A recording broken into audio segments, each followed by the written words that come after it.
우리 함께 구호 외치고 말씀 나누겠습니다. 영월교회, 영월교회, 영월교회.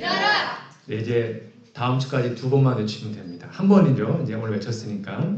네, 귀한 구호가 우리 마음속에 정말 1년 동안 열심히 외쳤는데요. 이제는 진짜 마음에 잘 새겨지고 또 우리의 삶 속에 적용되기를 간절히 바랍니다. 오늘은 사무엘상 12장 1절에서 5절에 있는 말씀을 본문으로 해서 뒷모습, 진짜 우리의 모습이라는 제목으로 우리 하나님 말씀을 함께 나누도록 하겠습니다. 여러분 성경책 사무엘상 12장을 펴놓으시고 함께 말씀을 들으시면 좋겠습니다. 먼저 질문 드리겠습니다. 여러분들은 여러분의 모습 중에 가장 아름다운 부분이 어디라고 생각하십니까? 내가 이거는 좀 이쁜 것 같다. 그런 거 있으십니까? 저는 개인적으로 제 눈을 좀 좋아합니다. 제가 시력이 안 좋아서 눈이 좀 작아 보이지만 제가 눈이 엄청 큽니다. 안경을 벗으면 여기 한 2배 정도 커집니다. 이제 중학교 때 기억이 나는데요. 이게 반에서 앙케이트 같은 거 조사하지 않습니까? 반에서 제일 뭐 코가 예쁜 사람, 뭐 키가 큰 사람, 뭐 재밌는 사람 쭉 조사하는데 반에서 가장 눈이 이쁜 사람이 저가 당첨됐어요. 네, 안경을 벗으면 알 수 있습니다. 아, 벗어볼까요? 이건 엄청 큽니다. 엄청 크죠? 근데 보이는 게 없어요. 안경을 벗으면. 여러분들은 앞모습이 아름다우십니까? 아니면 뒷모습이 좀 아름다우신 것 같으십니까? 앞모습을 잘 꾸미십니까? 아니면 뒷모습을 좀 잘 꾸미십니까? 여러분 생각에는 여러분의 앞모습이 대접을 받는 것 같으세요? 아니면 여러분의 뒷모습이 좀 대접을 받는 것 같으십니까? 대부분의 사람들은 이 앞을 좀 치장하는데 좀 시간을 많이 들이고 또 돈도 많이 씁니다. 집을 지어도 앞을 좀 빠지르하게 하고요. 그렇죠? 뒤에는 조금 대충 하죠. 우리가 타는 차도 앞모습이 훨씬 더 아름답습니다. 어떤 상품들을 진열할 때도 앞모습을 좀 더 예쁘게 합니다. 예를 들면 과일 살 때 과일 상자의 맨 위에는 아주 예쁘고 좋은 거, 그렇죠? 밑으로 갈수록 조금 떨어지는 거. 반대로 하는 사람은 아무도 없습니다. 그래서 귤 살 때 보통 뒤집어서 까죠. 뒷모습을 보기 위해서요. 우리도 마찬가지입니다. 뒷모습에는 별로 신경을 쓰지 않고 살아가죠. 화장을 하고 또는 뭔가 좋은 옷을 입고 액세서리를 하고 이런 것들이 뒷모습이 아니에요. 다 앞모습을 예쁘게 치장하는데 다 사용되어집니다. 여러분 거울 보시는데 거울 2개 해가지고 뒷모습까지 보시는 분 계세요? 아침에 보통 앞모습만 보고 이렇게 한 다음에 일하러 가지 않으시는지요? 심지어는 뒷모습을 찍은 사진도 거의 없는 것 같아요. 여러분 그런데 우리가 살다 보면 저도 아직 아주 젊은 목회자이지만 살다 보면 우리의 앞모습보다는 우리의 뒷모습 때문에 실망할 때가 많이 있음을 보게 됩니다. 예를 들면 제가 양양에서 목회를 할 때 저희 집사람과 부부싸움을 막 한창 하고 있었습니다. 그때 이제 교회 장로님이 찾아오셨습니다. 그러면 띵동 나갔을 때 제가 어떻게 나갔을까요? 씩 웃으면서 아 오셨어요 이렇게 하죠. 싸운 티를 전혀 내지 않습니다. 그때까지는 소강 상태. 그리고 가면 또 싸우고 그런 일이 딱 한 번 있었고요. 그 다음에 춘천에서도 또 이제 부부싸움을 하다가 집사님이 갑자기 찾아오셔가지고 또 안 싸운 척 했던 기억이 있습니다. 여러분들 그러지 않으십니까? 혹시 막 부부싸움 하다가 뭔가 안 좋은 일이 있는데 손님 오면 손님한테 화내지 않잖아요. 아닌 척 그렇게 생활하지 않습니까? 또한 집이 좀 지저분한데 갑자기 손님이 찾아오면 어떻게 하죠? 잠깐만 기다려고는 불이 맑게 집을 치운 다음에 문을 열어준 경험도 몇 번 있습니다. 왜 그러냐면 뒷모습을 보여주기 싫은 겁니다. 이왕이면 좀 멋있고 좀 예쁘고 좀 좋은 모습을 보여주고 싶은 게 우리의 모습이기 때문이죠. 여러분 그런데 많은 경우에 있어서 앞모습보다는 뒷모습이 그 사람의 진짜 모습일 때가 훨씬 많습니다. 뒷모습이 진짜 우리의 모습이거든요. 왜냐면 앞모습은 뭐 할 수 있어요? 꾸밀 수 있거든요. 가면 쓸 수 있거든요. 남들이 모르게 치장할 수 있거든요. 그런데 진짜 모습은 그 사람의 뒷모습입니다. 그래서 누군가에게 실망했다 또는 누군가가 좀 마음에 안 든다라고 말할 때 그 사람이 보여주는 모습이 아니라 미처 몰랐던 그 사람의 진짜 모습, 그렇죠? 그 사람의 뒷모습, 야, 저 사람이 저런 사람이었네? 라는 것을 나중에 알았을 때 때로는 배신감 또는 그 사람에 대한 존경심이 사라지기도 하죠. 그래서 누군가를 존경한다고 말할 때는 그 사람의 보여주는 앞모습 때문에 존경하는 것이 아닙니다.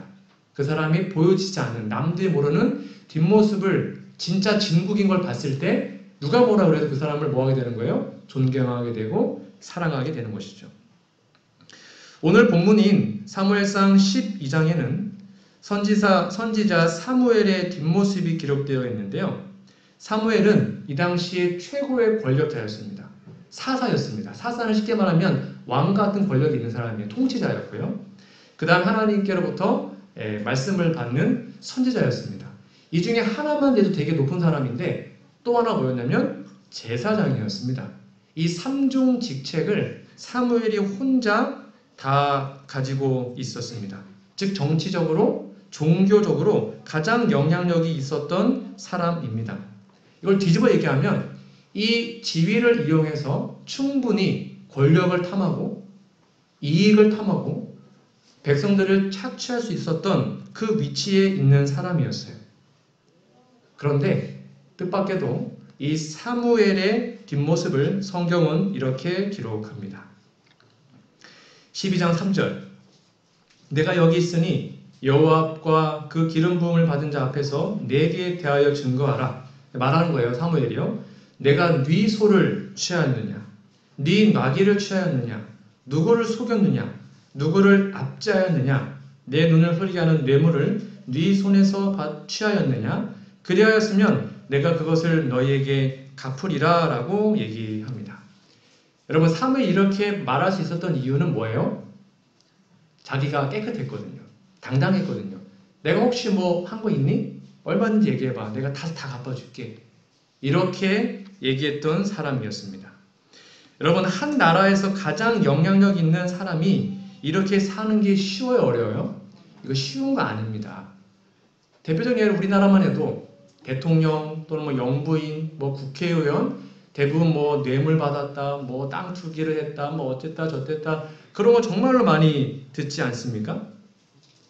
그런데 사무엘은 정말로 사사였고 선지자였고 제사장이었던 이 놀라운 위치를 가졌음에도 불구하고 혹시 나에게 이런 거 있으면 지금 꼭 얘기해라 라고 자신 있게 말할 수 있었던 사람입니다. 여기에 끝나는 것이 아니라 여기에 대한 백성들의 대답이 정말로 아름답습니다. 뭐라고 대답합니까? 12장 4절입니다. 같이 읽어볼까요? 시작. 그들이 가로되 당신이 우리를 속이지 아니하였고 압제하지 아니하였고 네 손에서 아무것도 취한 것이 없나이다. 멋지지 않습니까? 백성들이 다 똑같은 대답을 하는 겁니다. 당신은 그런 적이 없다. 단 한 명도 뭐라 하는 사람이 없었어요. 당신은 우리를 속이지 않았고 압제하지 않았고 네 손에서 아무것도 취한 것이 없다. 당신의 뒷모습은 깨끗합니다. 라고 얘기해줬다는 겁니다. 여러분 백성들은 사무엘의 살아온 모습을 오랫동안 보아왔던 사람들이었죠. 백성들은 사무엘의 앞, 사무엘의 뒤, 사무엘의 모르는 면까지 다 봤던 사람입니다. 쭉 봐왔더니 어릴 때부터 했던 생활이 정말 하나도 압제나 불공평한 거나 그런 것들이 없었다라고 평가를 내려준 것이죠. 우리가 일생을 마치면서 또는 은퇴를 하면서 이게 이제 사무엘의 은퇴거든요. 은퇴를 하면서 우리가 함께 했던 사람들이 당신은 정말 깨끗합니다 라고 말해준다면 얼마나 좋을까요? 이게 바로 사무엘의 모습이었던 겁니다. 지금까지 우리는 수십 년을 살아오면서 우리의 뒷모습을 좀 자주 살펴봤는지 모르겠습니다. 단적인 예로 올 한 해 2023년도 여러분의 뒷모습은 어떠하십니까? 나를 잘 알고 있는 주변 사람들이 나를 향하여 무엇이라고 말하고 있는 것 같습니까? 잘 모르시죠? 네, 대부분 잘 모릅니다. 대부분 사람들은 자신의 뒷모습을 몰라요. 그래서 착각을 합니다. 뭐 나 정도면 괜찮지 않나? 이런 착각을 하며 살아가요. 근데 수많은 사람들은 나에 대해서 어떤 얘기를 하는지를 모르고 그냥 자기는 괜찮다라고 생각을 하며 살아가죠. 그게 바로 착각병이라고 합니다. 무슨 말인가 하면 남들은 다 알아요. 나에 대해서. 근데 나만 몰라요. 내가 이러는 걸 그들이 아는 걸 나는 모른다는 것입니다. 그러면서 자기는 꽤 괜찮은 척, 이 정도면 괜찮지 하면서 살아가고 있는 거예요. 그래서 말은 안 하지만 이렇게 생각하죠. 야, 나 같은 사람만 있으면 세상에 문제가 없다. 나는 법 없이도 산다. 나 정도만 되면 우리 회사는 아주 잘 돌아가지. 나 같은 며느리가 없고, 나 같은 남편이 없고, 야, 나 같은 시어머니가 없다. 어디 나가봐라. 이렇게 생각하며 살지 않으십니까? 가정에서는 나 같은 남편이 없다라고 저도 자주 얘기합니다. 저 집사람한테. 나 같은 남자 없어. 콧방귀도 안 끼는데. 나 같은 남자 있는 줄 알아? 교회에 가보면 나 같은 목사가 없고 나 같은 장로가 없고 다 나 같은 집사가 없다라고 말은 못하지만 속으로 그렇게 생각한다는 겁니다. 여러분 그런데 이상하게도 이 세상은 온통 문제투성입니다. 다 자기가 좀 잘하는 것 같은데 세상을 보면 교회를 보면 왜 이렇게 문제가 많은지 모르겠습니다. 다툼과 원망, 분노가 끊이지 않고 있는 거죠. 이런저런 일로 너무 시끄러운 것입니다. 그 이유가 뭐라고요? 자신의 뒷모습을 모르기 때문입니다. 진짜 모습을 본인은 모른다는 것입니다. 착각하며 사는 것이죠. 내 뒷모습을 보면서 사람들이 뭐라고 말하는지를 전혀 모르기 때문입니다. 나 때문에 다른 사람이 얼마나 힘든지, 나 때문에 내 아내가 얼마나 힘든지, 나 때문에 내 자식들이 얼마나 힘든지, 나 때문에 우리 교회가 얼마나 힘든지 잘 모르는 것이죠. 여러분들은 어떠하십니까? 우리가 만약 자신들의 뒷모습을 잘 알지 못하면 다른 사람들의 짐이 되고 맙니다. 이게 이제 큰 문제인데요. 예수님 당시의 서기관들과 바리새인들이 그 당시의 교회 지도자였죠. 저와 같은 목사라는 사람이었습니다. 그들에 의해서 말씀이 선포되었고 그들에 의해서 예배가 드려졌습니다. 그래서 외형적인 면에서는 이 서기관들, 바리새인들 다 백성들로부터 존경을 받고 있었습니다. 겉모습은 아주 멋졌거든요. 그리고 지위도 있었고 권력도 있었고 돈도 많았기 때문입니다. 여러분 그런데 예수님은 그들을 향하여 이렇게 말하고 있습니다. 마태복음 23장 2절에서 4절에 있는 말씀인데요. 서기관들과 바리새인들이 모세의 자리에 앉았으니 그러므로 무엇이든지 저희의 말하는 바는 행하고 왜요? 어쨌건 말씀을 전하니까 그 말씀은 맞는 거다 이렇게 말하는 겁니다. 행하고 지키되 저희의 하는 행위는 본받지 말라. 저희는 말만 하고 행치 아니하며 또 무거운 짐을 묶어 사람의 어깨에 지우되 자기는 이것을 한 손가락으로도 움직이려 하지 아니하며 라고 기록하고 있습니다. 그러니까 이때 당시에 바리새인들과 서기관들이 어떤 사람들이었다고요? 말은 참 잘해요. 그렇죠? 근데 행동을 하지 않습니다. 그리고는 그 짐을 다른 사람들에게 막 지웁니다. 무겁게. 그럼 본인은 그걸 치우지도 않는 사람이었다라는 겁니다. 참 많은 생각을 했던 말씀이었습니다. 성경을 열심히 읽는 사람이었습니다. 이 당시에 서기관 바리새인들은 아예 성경을 외웠던 사람들이죠. 구약을 거의 다 외웠습니다. 안식일 철저히 지켰습니다. 11조 열심히 냈고요. 오히려 10분의 2까지도 하나님께 드렸죠. 즉 외관적으로는 율법의 흠이 거의 없는 사람이었습니다. 그래서 사람들은 그들의 앞모습을 보고 그들을 뭐 했어요? 존경했던 겁니다. 그런데 그들의 뒷모습을 알고 있는 유일한 존재였던 예수님께서는 이렇게 말씀하신 거예요. 그들의 말은 따라 행하되 그들의 행동은 본받지 말라고 말을 하고 있는 거죠. 오히려 하나님 나라에 들어가는 것을 이 사람들이 막고 있다라고 말합니다. 이어서 볼까요? 23장 13절입니다. 이 말씀 좀 같이 읽어보겠습니다. 시작. 화 있을진저 외식하는 서기관들과 바리새인들이여 너희는 천국 문을 사람들 앞에서 닫고 너희도 들어가지 않고 들어가려 하는 자도 들어가지 못하게 하는도다. 여러분 우리가 다른 사람들을 전도는커녕 누군가가 교회에 오고 싶어 하는데 또는 하나님께로 가고 싶은데 그거를 막고 있을 수도 있다라는 겁니다.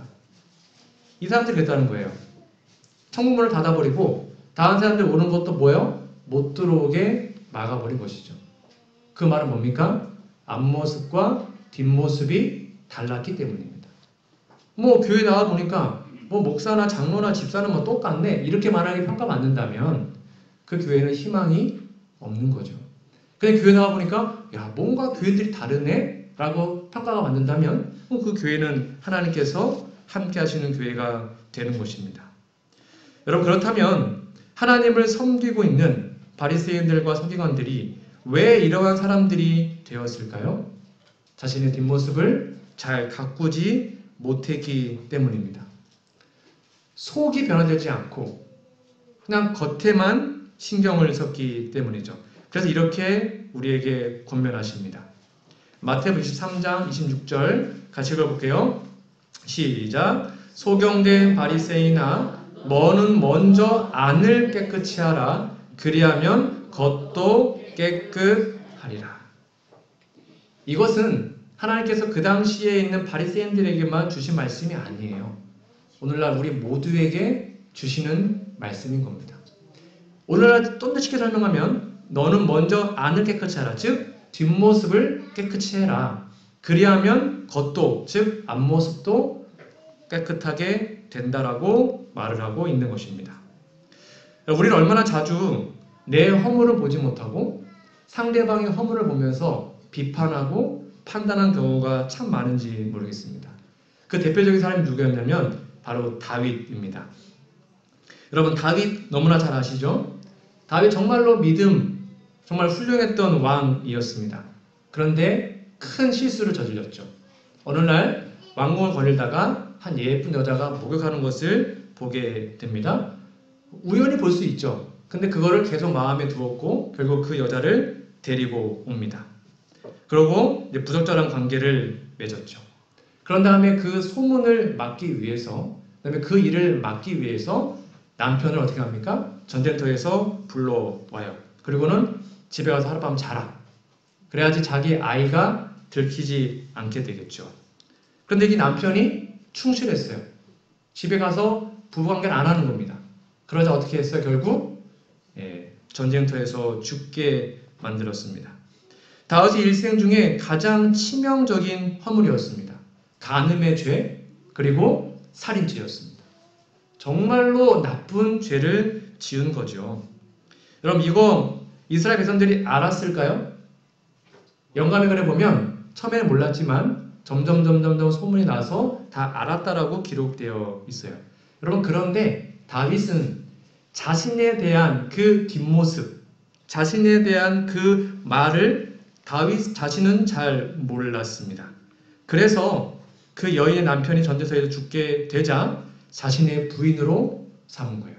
여러분 남편이 죽자 거기서 끝난 게 아니라 너 이제 남편 없으니까 내 아내 해라 하고는 뺏어버린 거예요. 그리고 자신의 아내로 삼아버린 거죠. 그때 누가 오냐면 바로 나단 선지자가 와죠. 와가지고 다윗에게 한 재밌는 이야기를 합니다. 왕이시여 한 성에 두 사람이 있었는데 한 사람은 부자고요. 한 사람은 가난했습니다.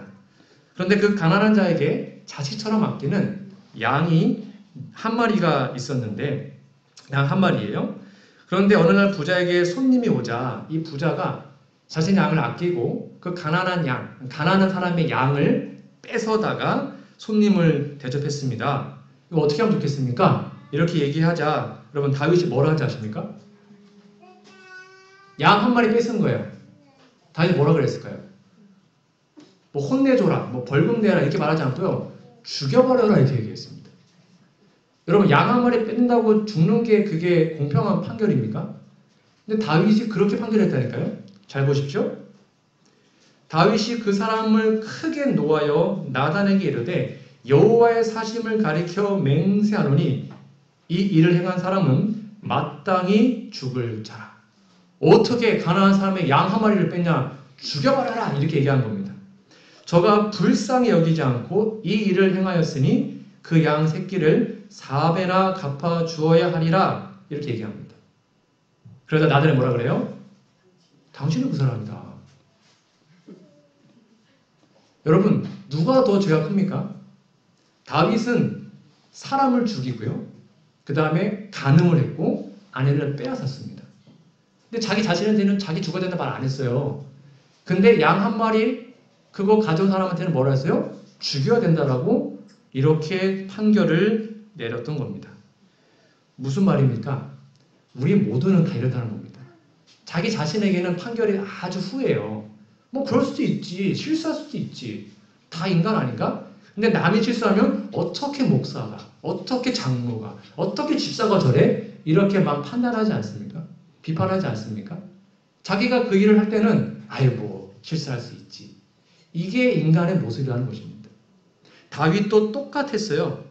자신은 사람 죽이고 간음하겠음에도 불구하고 자기 자신에게는 너그러운 판결을 내리고 양 한 마리 뺏은 부자에게는 죽어야 된다라고 판결했던 게 다윗이었던 겁니다. 우리의 모습은 혹시 이렇지 않은지요? 오늘 나의 허물이 보이지 않으면, 정말 내 자신의 진짜 모습이 보이지 않으면 남을 반드시 비판하고 평가하게 되어 있습니다. 근데 내가 얼마나 죄인인지, 내가 얼마나 부족한지, 정말 내 뒷모습이 얼마나 더러운지를 내가 진짜 알잖아요? 그럼 남들한테 뭐라 하지 않습니다. 왜요? 그래, 저 사람도 나랑 똑같은 죄인이지. 저분도 나처럼 불쌍한 죄인이지. 그렇게 하고 비판하지 않습니다.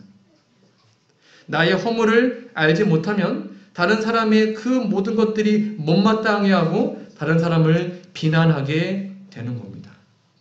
우리 모습은 어떠한지요? 여러분, 우리의 가정의 모습은 어떠합니까? 정말 우리의 가정 행복합니까? 여러분, 부부 사이가 괜찮으신지요? 우리의 가정이 정말로 작은 천국이 되어 있습니까? 만약에 우리의 가정이, 우리의 부부 사이가, 또 우리의 부모 자녀 간의 사이가 혹시 부족하다면 우리 하나님께 정말로 간절히 기도하고 회개해야 합니다. 우리의 가정이 먼저 회복되지 않으면 하나님의 교회는 쉽지 않거든요. 근데 그 가정 회복의 중심이 뭐라고요? 내 와이프는, 내 배우자는 나의 뭘 다 알아요. 내 뒷모습 다 알거든요. 나의 모든 걸 다 알거든요. 근데 그것까지 서로 용납하고 용서해주고 그들을 사랑으로 덮어줄 때 그 가정이 화목하게 되는 거잖아요. 그게 되면 교회는 건강하게 바뀌는 겁니다. 자, 그럼 우리 교회는 어떠합니까? 정말 우리 영월교회는 너무나 서로를 사랑하는 작은 천국입니까? 정말 하나로 연합되어서 다툼도 없고 불평도 없고 서로 이해해주고 용납해주고 서로 하나 되는 그런 경험을 하고 있는지요? 좀 더 용납해 주시면 좋겠습니다. 누군가가 실수하면, 누군가가 조금 그러면 그럴 수 있습니다. 우린 죄인이니까요. 뭐라 하지 마시고 그를 위해서 기도해 주시고 함께 사랑으로 덮어주시고 그를 위해서 함께 연합하여 그에게 사랑을 나누어 줄 수 있다면 우리의 교회는 얼마나 행복한 교회가 될까요? 우리는 우리의 뒷모습을 아름답게 가꾸는 일에 정말로 관심을 가져야 합니다. 과연 내가 이 자리에 있다가 이 자리에서 떠날 때 이 사람들은 나를 위해서, 나에 대해서 뭐라고 말할까? 내가 없을 때 다른 사람들은 나에 대해서 뭐라고 말할까? 이게 진짜 우리의 모습이거든요. 보통 우리들이 모이면 보통은 어떤 얘기하냐면 사람 얘기합니다. 아, 어느 목사님이 어땠대 저땠대, 어느 장로님이, 어느 지사님 어느 교회가 어떻대, 그런 얘기 막 하잖아요. 좋은 얘기합니까? 보통 안 좋은 얘기 하잖아요. 근데 정작 나는 그 자리를 떠났을 때 나에 대해서 뭐라 하는지는 우리가 잘 모르고 있는 거죠. 예수님께서 베다니 시몬의 집에서 음식을 나눌 때 한 여인이 300데나리온이 되는 비싼 향유를 예수님의 머리에 부어드린 거 여러분 다 아시죠? 요한복음 12장에 기록되어 있는데요. 잘 아시기 때문에 바로 읽어드릴게요. 마리아는 지극히 비싼 향유 곧 순전한 나드 한 근을 가져다가 예수의 발에 붓고 자기 머리털로 그의 발을 씻으니 향유 냄새가 집에 가득하더라. 이 이야기는 워낙 유명하니까 잘 아실 겁니다. 이 일을 하자 이때 가룟 유다가 아주 멋있는 말을 합니다. 여러분 12제자 중에 가룟 유다가 쉽게 말하면 제목 같은 역할이었거든요. 돈을 맡은 사람이었기 때문에 유다가 이렇게 멋진 말을 합니다. 여러분 이 말은 되게 멋진 말이에요. 뭐라고 했습니까? 제자 중 하나로 예수를 잡아줄 가룟 유다가 말하되 이 향유를 어찌하여 300데나리온에 팔아 가난한 자들에게 주지 아니하였느냐 하니, 여러분 이 말만 보면 맞는 말이에요, 틀린 말이에요? 맞는 말이잖아요. 300데나리온이면 1년치 거의 봉급이거든요. 그거를 왜냐면 한 데나리온이 하루 품삯이니까 300일 동안 돈을 모아가지고 그냥 한꺼번에 하루아침에 예수님께 부은 다음에 다 날려버린 거예요. 그때 유다 뭐라 했어요? 야 이거 가난한 자들에게 줘야지. 이게 낭비 아니야? 멋있는 말이잖아요. 누가 들어도 맞는 말이에요. 이 말만 보면 유다가 얼마나 훌륭한 사람입니까? 가난한 사람을 이렇게 위하는 훌륭한 사람. 여러분 그런데 성경은 유다의 뒷모습을 이렇게 적나라하게 얘기해 줍니다. 이렇게 말하면 가난한 자들을 생각함이 아니요 저는 도적이라 돈 괴를 맞고 거기 넣는 것을 훔쳐 감이더라. 유다가요 열심히 봉사한 다음에 조금 이제 수고가 다 되면 그 재정에서 본인을 위해서 돈을 가져갔답니다. 난 오늘 이렇게 봉사했으니까 얼마 챙겨야지 이렇게 했다는 거예요. 그러니까 이거를 자기에게 맡기면 자기가 가져갈 수 있는데 왜 부었냐 이 말인 거예요. 이게 유다의 진심이었습니다. 앞모습은 그럴듯한데 뒷모습은 여러 사람을 속이며 사는 사람이었죠. 그래서 이러한 사람에게 예수께서 이렇게 말씀하십니다. 마가복음 14장 21절입니다. 함께 읽어보겠습니다. 시작. 인자는 자기에게 대하여 기록된 대로 가거니와 인자를 파는 그 사람에게는 화가 있으리로다. 그 사람은 차라리 나지 아니하였다면 제게 좋을 뻔하였느니라 하시니라. 혹시 우리의 모습이 이러한 가룟 유다와 같다면 다시 한번 우리의 삶을 뒤돌아 보시면 좋겠습니다.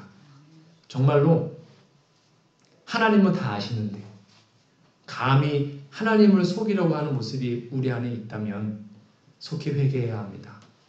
남들은 모를 수 있어요. 가릴 수 있으니까. 근데 하나님은 절대로 속일 수가 없어요. 절대 못 속입니다. 하나님 우리의 모든 모습을 다 아신다는 거죠. 그러므로 우리의 앞모습과 우리의 뒷모습이 정말로 깨끗한 하나님 보기에 부끄럽지 않는 우리 모두가 되기를 간절히 바랍니다. 그게 바로 예수님의 모본을 따라가는 거죠. 요한복음 13장 15절에 아주 중요한 말씀이 있습니다. 내가 너희에게 행한 것 같이 너희도 행하게 하려 하여 본을 보여노라. 예수님이 우리에게 모본을 보여주셨고요. 그 모본에 따라 우리가 따라가라고 명령하십니다. 그럼 오늘날 우리 교회에 필요한 것이 있다면 다른 사람들이 뭔가를 행하기를 원하는 것이 아니라 내가 먼저 그 일을 하는 것입니다. 내가 먼저 솔선수범하여 모본을 보이는 것이죠. 왜냐하면 세상 사람들은 누군가의 앞모습을 보고 따라가지만 교회는 누군가의 뒷모습을 보고 따라가는 집단이기 때문입니다. 여러분 기억하십시오. 내가 누군가에게 뒷모습을 보이려면 내가 먼저 예수님을 바라보고 가야 합니다. 그렇지 않습니까? 내가 지금 예수님을 보고 가고 있다면 그 사람들은 내 뒷모습을 보고 날 따라오겠죠. 이게 바로 교회의 핵심인 겁니다.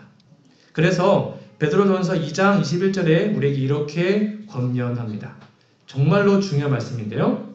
이를 위하여 너희가 부르심을 입었으니 그리스도도 너희를 위하여 고난을 받으사 너희에게 본을 끼쳐 그 자취를 따라오게 하려 하셨느니라.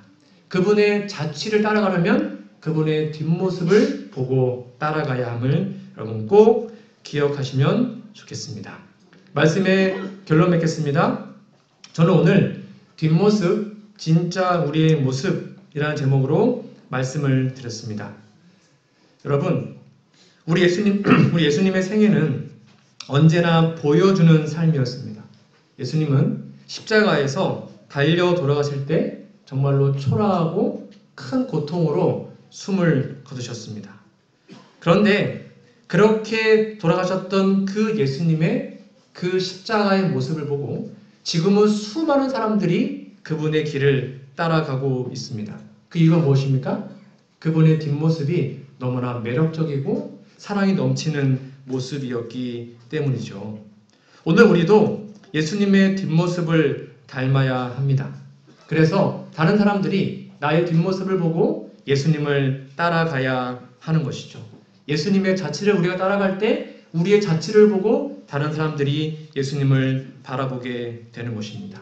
오늘 말씀 함께 나눈 것처럼 사무엘과 같은 뒷모습이 아름다운 사람, 예수님과 같은 뒷모습을 잘 가꾸어 수많은 사람들에게 귀감을 주는 사람이 우리 모두가 되기를 간절히 바랍니다. 이제 2024년도가 얼마 남지 않았습니다. 올해가 가기 전에 다시 한번 결정적으로 주님을 만나고 진심으로 회개하고 진심으로 회심을 경험하여 세상에 대하여 죽고 오직 하나님만 바라보고 걸어가는 사람, 예수님만 바라보고 걸어감으로 우리의 뒷모습을 보고 수많은 사람들이 하나님을 믿고 하나님께로 돌아오는 역사가 있는 교회, 그 교회가 우리 교회가 되기를 간절히 바라며 오늘 말씀을 마치도록 하겠습니다.